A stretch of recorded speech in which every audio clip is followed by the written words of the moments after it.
কিভাবে পড়লাম কিছুই বুঝতে পারছি না, মনে হচ্ছে পাটা ভেঙে গেছে, প্রচন্ড ব্যথা পেয়েছি। দেখতে পাচ্ছ না, হরিপদ কাকা টোটো নিয়ে অ্যাক্সিডেন্ট করেছে। এ তুমি কি বলছো বাবা? তুমি যদি টোটো চালাও, আমার মান ইজ্জতে যদি সমস্যা না হয়, আমি চালালে তোমার সমস্যা হবে কেন?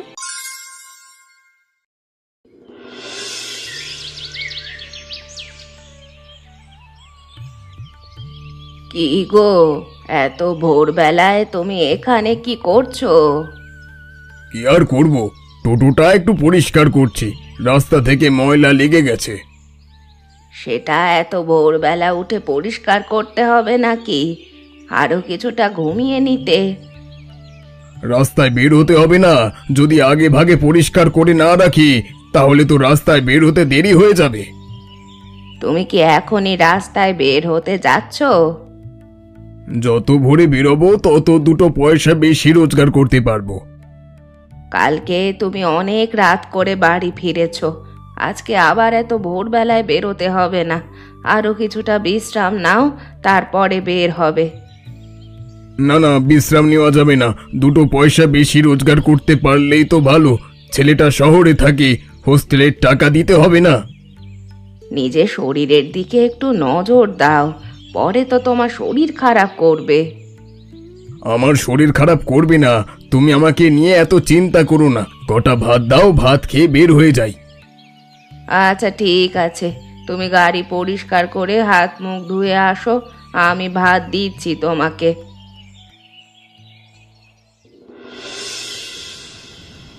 বাহ, বাইরে হালকা বৃষ্টি হচ্ছে, বৃষ্টি আসার আর সময় পেল না। যেই না গাড়ি নিয়ে বের হলাম আর বৃষ্টি শুরু হয়ে গেল। এভাবে যদি সারাদিন বৃষ্টি হতে থাকে, রাস্তায় তো লোক বেরোতে পারবে না। রাস্তায় লোক যদি না বের হয় তাহলে আয় রোজগার হবে কিভাবে? না না, যেভাবেই হোক আমাকে বেশি টাকা রোজগার করে তবেই বাড়ি ফিরতে হবে। কে কোথায় আছো? আমাকে বাঁচাও, আমি গড়িয়ে নিচে আটকে পড়ে আছি, আমার পাটা ভেঙে গেছে। কে কোথায় আছো? আমাকে একটু রক্ষা করো, আমাকে সাহায্য করো। কি হলো হরিপদদা, তুমি কিভাবে পড়লে? কিভাবে পড়লাম কিছুই বুঝতে পারছি না, মনে হচ্ছে পাটা ভেঙে গেছে, প্রচন্ড ব্যথা পেয়েছি।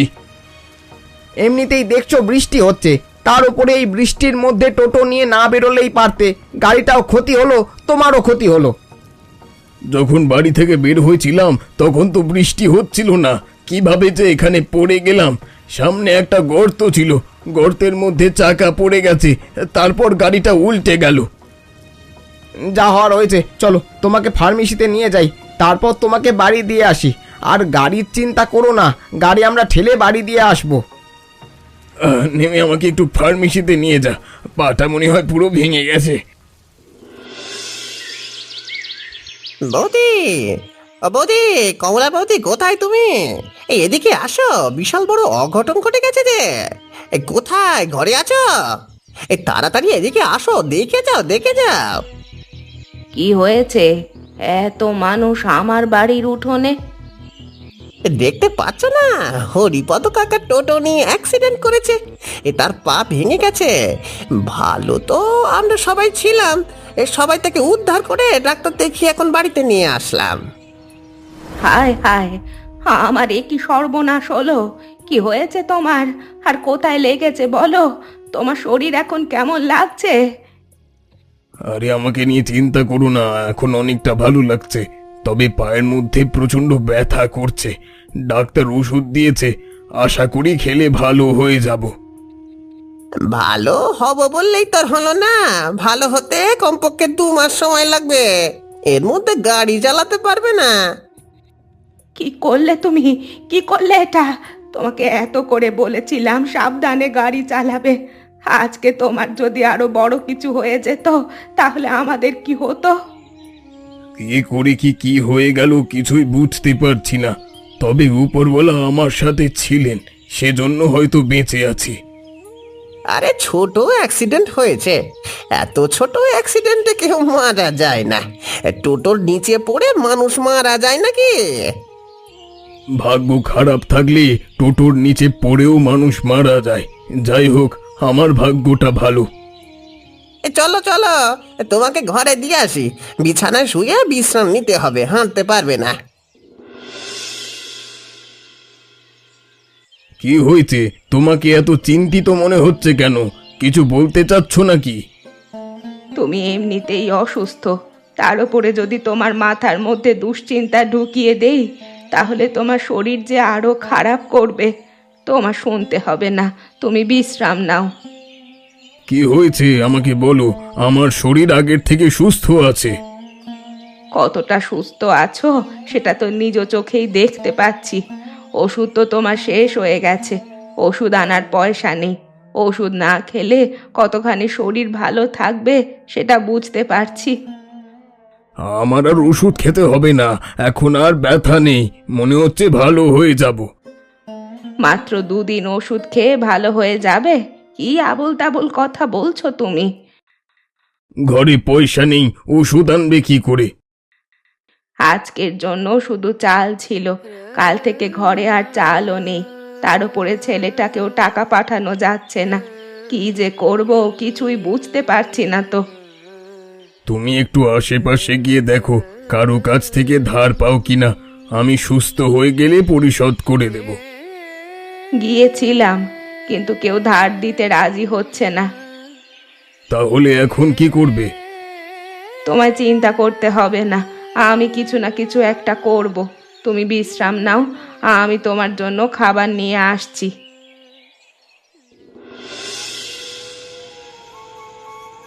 দরজা খোলো মা, দরজা খোলো, আমি এসেছি মা। তুই এসেছিস বাবা, ভেতরে আয়।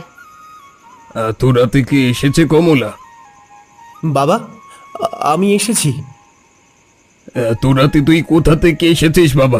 এদিকে আয়। তোমার শরীর এখন কেমন লাগছে বাবা? আগের চেয়ে একটু ভালো লাগছে তো? আমার শরীর তো ঠিক আছে, কিন্তু এত রাতে তুই হঠাৎ করে বাড়িতে চলে আসলি যে, কোনো ঝামেলা হয়েছে নাকি ওখানে?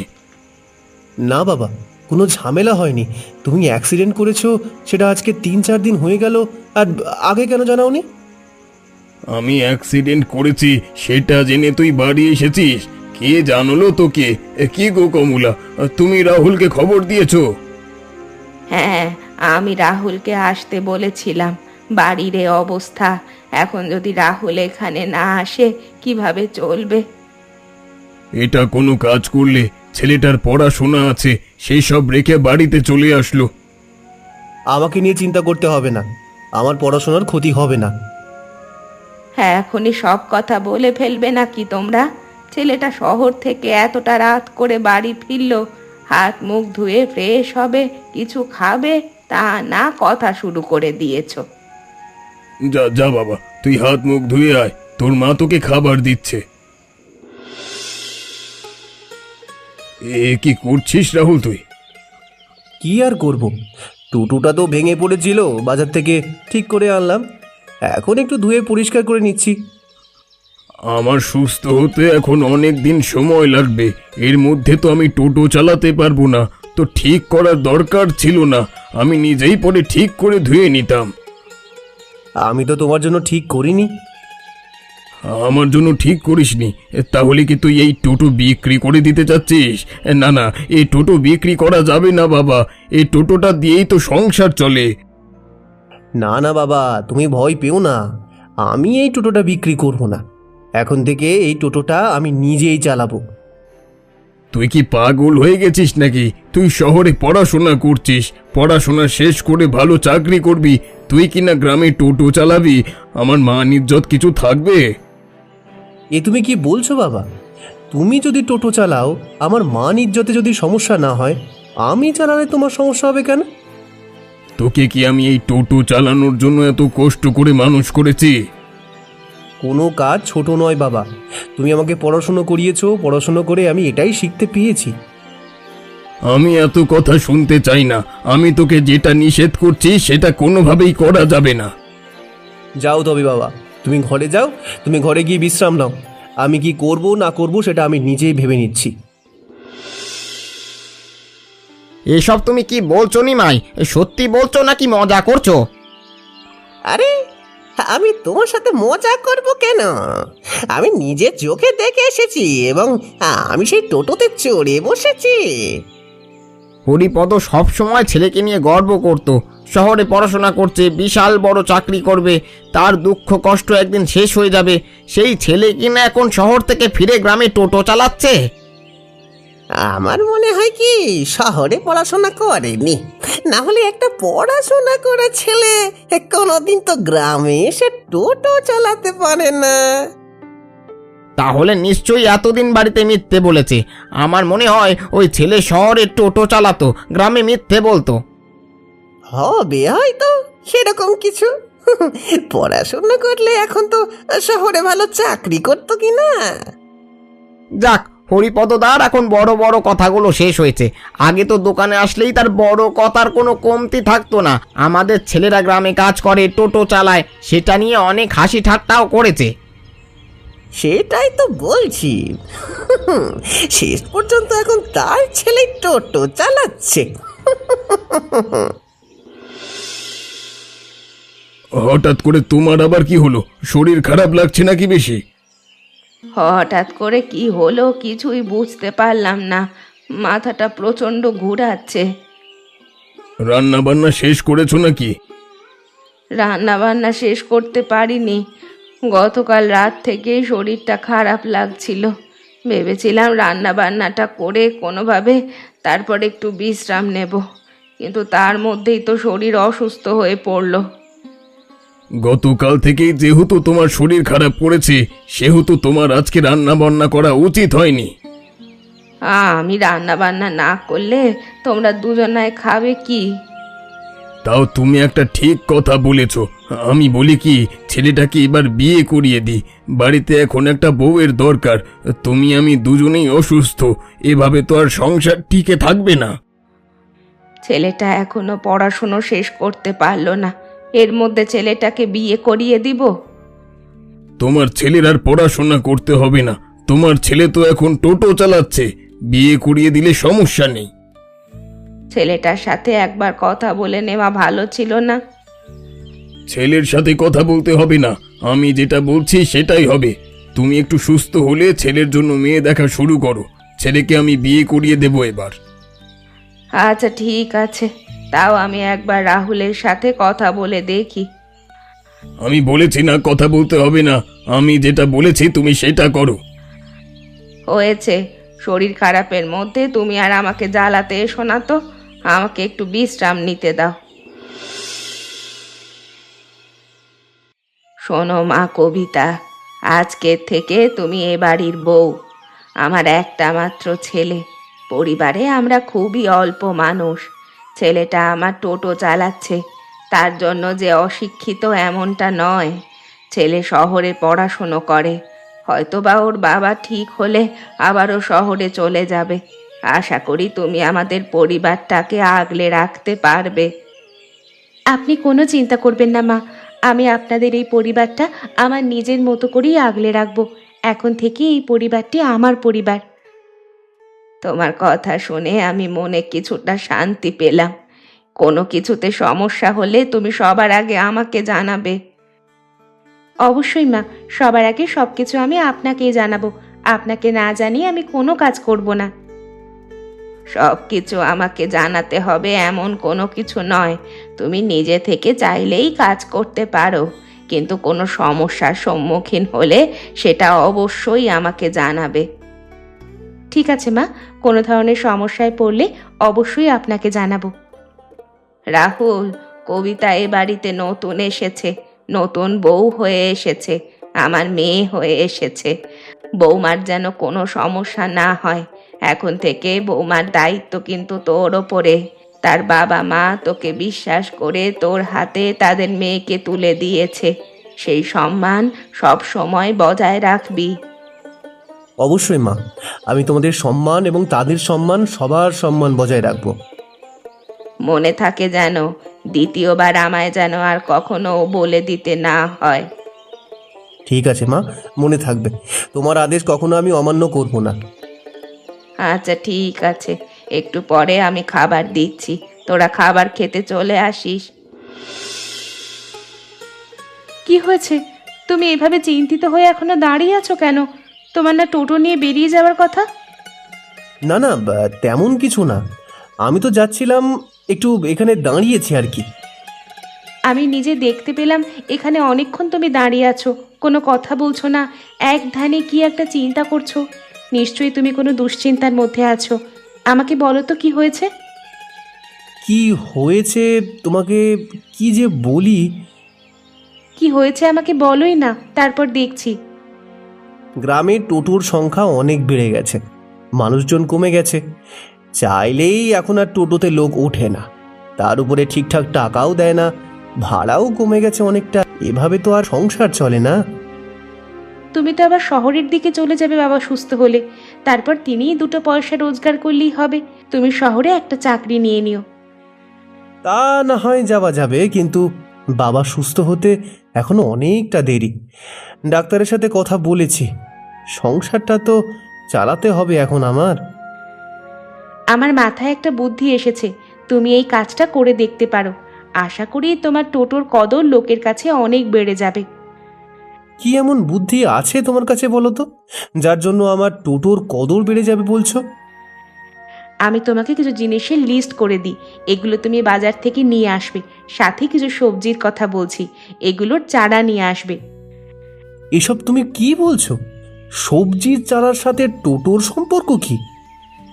সেটা তো তখনই তুমি দেখতে পাবে। আমি তোমাকে এখন যেটা বলেছি তুমি সেটা করো। পরে যদি আমার বুদ্ধি কাজে না আসে তখন তুমি আমাকে কথা শুনিও। তুমি কি করতে চাচ্ছ আমি কিন্তু কিছুই বুঝতে পারছি না। বললাম না এখন বোঝার দরকার নেই, যখন বোঝার তখন বুঝবে। এখন আমি তোমাকে যেটা করতে বলছি তুমি শুধু সেটাই করো, বাকিটা আমি তোমাকে পরে বুঝিয়ে দেব। আচ্ছা ঠিক আছে, তোমার বুদ্ধি মেনে দেখি কি হয়। এটা আবার কি গাড়ি? এর আগে এই গ্রামে এমন কোনো গাড়ি দেখিনি তো। কেই গাড়ি নিয়ে আসলো আমাদের গ্রামে? এ তো দেখছি পুরো হুলস্থুল কাণ্ড। আরে গাড়ির বাহিরটা দেখলে শুধু হবে, কে নিয়ে এসেছে চেয়ে দেখো।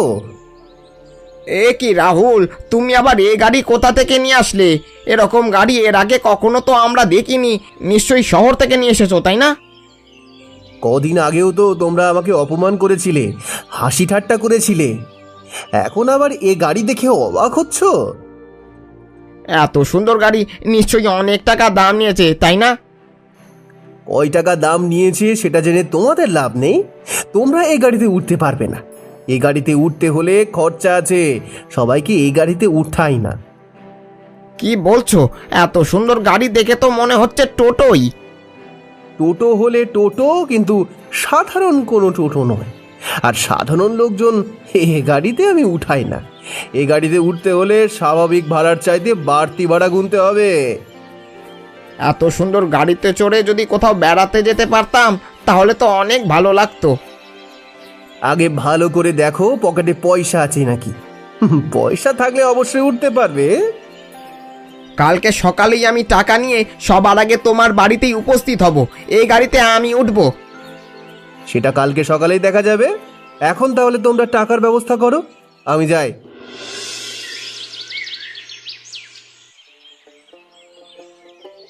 সকাল সকাল বাড়ির উঠোনে এত চেঁচামেচি কেন? কি হয়েছে?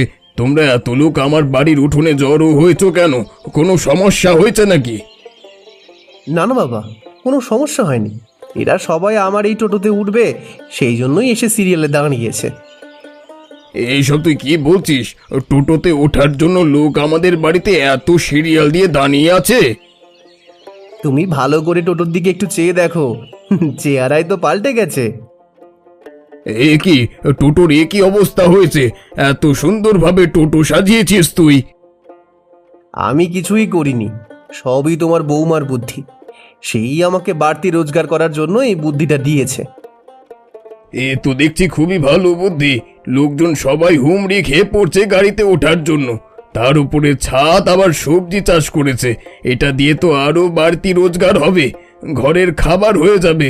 বৌমা তো ভালো বুদ্ধি করেছে, টোটোর উপরে সবজি বাগান করেছে। আমি সবার আগে এসেছি, আমাকে ধাক্কাধাক্কি করছে কেন? হ্যাঁ, আমি টাকা নিয়ে এসেছি। আগে এই গাড়িতে আমি আমার পরিবার নিয়ে ঘুরতে যাব। এত ধাক্কাধাক্কি করা যাবে না। সবাই সিরিয়ালে সুন্দরভাবে দাঁড়িয়ে থাকো। যে প্রথমে টাকা দেবে আজকে তাকে নিয়ে ঘুরতে যাব, বাকিরা কালকে পরশু এমন করে। রাহুলের ওপর তখন আমি চেঁচামেচি করছিলাম, আজকে এই টোটোই আমার গর্ব হলো। রাহুল আমার গর্ব হলো। বাবা, তুমি যে আমাকে নিয়ে গর্বিত এটাই আমার সবচেয়ে বড় পাওয়া। তবে এই গর্বের পিছনে সবচেয়ে বড় ভূমিকা রেখেছে তোমাদের বৌমা। বৌমা বলছিস কেন? আমাদের মেয়ে। আসো কবিতা মা, আসো, তুমি আমাদের গর্ব।